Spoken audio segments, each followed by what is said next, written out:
I landed in Medellín like a man on a mission, fresh sneakers, brand new passport, and months of warehouse overtime in my pocket.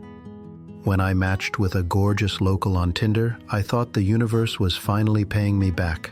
By midnight, I was sandwiched between her and her sister in a club, living a scene straight out of a reggaeton video. But when the music faded and the door closed behind us, the real price of paradise came due. Not with violence, not with drugs, with a smile and the words, "Money first, mi amor." Then the fake cab showed up. My name is Leo.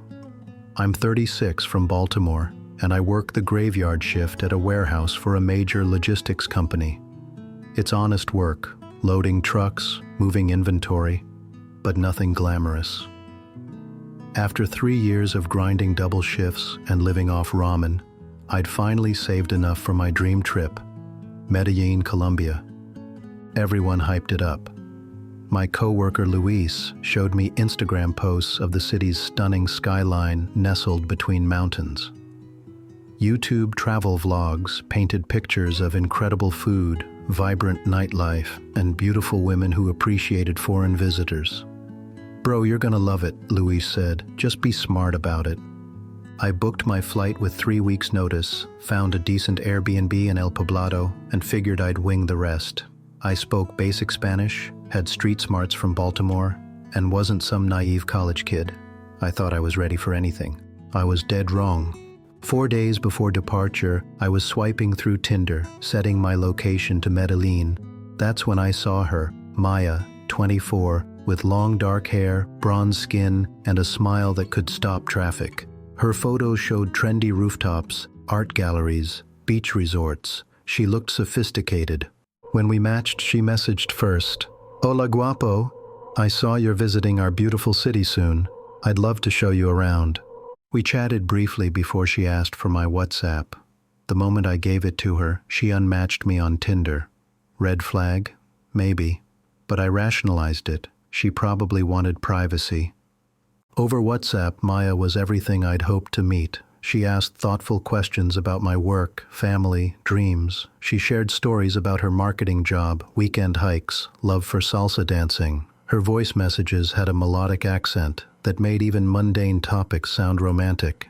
"I'm free this Friday," she said. "Want to meet for lunch? I know the perfect place in Envigado, authentic Colombian food." Friday morning, Maya sent another message. "Hola, mi amor. I hope you don't mind. My sister Carolina is in town from Bogota, and she's been dying to meet you. Would it be okay if she joined us?" My gut said this was weird. Who brings their sister on a first date? But maybe family was important in her culture. And honestly, lunch with 2 gorgeous Colombian women felt like hitting the jackpot. We met at an upscale restaurant in Envigado. Both women looked stunning. Maya in a flowing white dress, Carolina in a fitted red top that turned heads. They were charming, funny, effortlessly beautiful. Carolina spoke better English, translating jokes and cultural references. They asked about American culture, my job, my family. When I mentioned my parents' divorce, Maya touched my arm sympathetically. But looking back, they were conducting an interview. They asked about my hotel location, how long I was staying, whether I was traveling alone, my budget.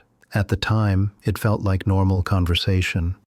The meal was incredible. Fresh seafood, exotic fruits, cocktails made with local aguardiente.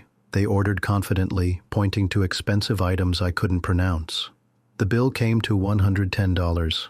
I swallowed hard but paid with a smile. After lunch, we walked around Envigado's parks. As evening approached, the sisters said they had no other plans. Maya suggested continuing the night in Laureles. "You should experience real Colombian nightlife," Carolina said, "not tourist spots where locals actually party." We took an Uber to a club pulsing with reggaeton. The energy was intoxicating. Neon lights, deep bass, bodies moving in perfect rhythm. Maya and Carolina flanked me on the dance floor, their bodies pressed against mine. I felt like I was living in a travel video. They insisted on a VIP table with bottle service. Then came rounds of beer, shots, more cocktails. I nursed 2 beers all night, staying alert. But the sisters downed at least 15 drinks between them without missing a beat. By 2 a.m., I suggested we call it a night. Maya agreed, but asked if I could order an Uber for Carolina first. She lives across town, Maya explained. I'll come back to your place, and we can continue our night privately. The implication was clear. Back at my Airbnb, the tension was electric. Maya and I barely made it through the door before we started kissing, passionate, urgent, like we'd been building to this moment all day. Then she pulled away. Money first, mi amor. I blinked, confused. What? For sex, and for today, the lunch, drinks, everything. You need to pay me. And Carolina, too. The words hit like a slap. Are you an escort? Her warm demeanor vanished, replaced by cold calculation. $500, now. I'd already spent nearly $150 throughout the day. This felt like extortion. I already paid for everything today. If you're a working girl, you should have been up front. If you don't pay, she said, pulling out her phone, I call the police. I tell them you forced me here, tried to rape me. Who do you think they'll believe, a local girl or a foreign tourist? You're bluffing. Try me. I refused to pay and told her to leave. She made a phone call in rapid Spanish. 15 minutes later, someone knocked. A man in what looked like a Colombian police uniform stood outside, navy blue shirt, badge, utility belt. But something felt off. He was alone, no patrol car, no backup. Buenas noches, he said in accented English. I need to see your passport. I'll show you a photo, I replied, holding up my phone. I'd read enough horror stories to never hand over original documents. His expression darkened. While I stood in the doorway, he and Maya had a heated conversation in Spanish. I caught fragments, extranjero, servicio, pagar, but couldn't follow. Finally, he turned back. Sir, you contracted a service and refused to pay. This is theft. We can go to the station for formal charges, or you can resolve this now. My blood ran cold. It was nearly 3 a.m. I was alone in a foreign country with no embassy contacts, no lawyer, no translator. If this was a scam, I was trapped. If it was real, I was still trapped. The fine for this offense is usually much more than what she's asking. This would be easier for everyone. Standing there in my boxers and t-shirt, exhausted and defeated, I felt my options shrinking. Fight this and risk days in a Colombian jail? Trust that the U.S. Embassy would help a warehouse worker caught up with prostitutes? Or pay and end this nightmare? I grabbed $400 cash from my travel fund and handed it to Maya. She counted it twice, smiled coldly, and kissed the officer on the cheek. They left together, chatting and laughing like old friends finishing successful work. Sitting alone, the pieces fell into place like a horrifying puzzle. The immediate Tinder unmatched to avoid evidence. The sister to make it seem normal. The expensive meals to maximize damage. The excessive drinking to lower my guard.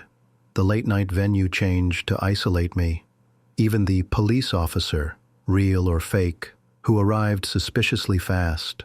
I'd been marked, studied, and executed with professional precision.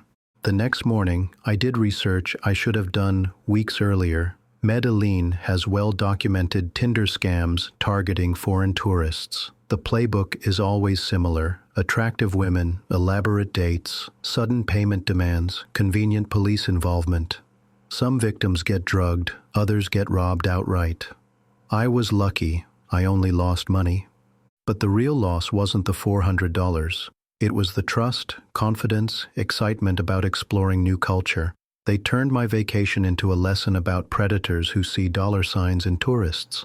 If you're planning to visit Medellín or any foreign city where you're an obvious tourist, learn from my expensive mistake. Research common scams. Don't give personal information to strangers. Meet people in groups or public places. Trust your instincts when something feels wrong. And remember, when someone says, mi amor, after knowing you for 3 hours, it might not be love talking, it might be business. I finished my week in Colombia, but the magic was gone. Every interaction felt calculated, every smile potentially fake. The beautiful city I dreamed about became a place where I constantly looked over my shoulder. Now I'm back in Baltimore, loading trucks and saving money again. But I'm wiser, more cautious, and better prepared for my next adventure abroad. Because there will be a next adventure, I won't let these scammers steal my love of travel along with my cash. If this story helped you avoid a similar situation, smash that like button and share it with someone who needs to hear it. Subscribe for more real stories from gringos navigating Latin America, the good, the bad, and the expensive. Thanks for watching, and I'll see you in the next one.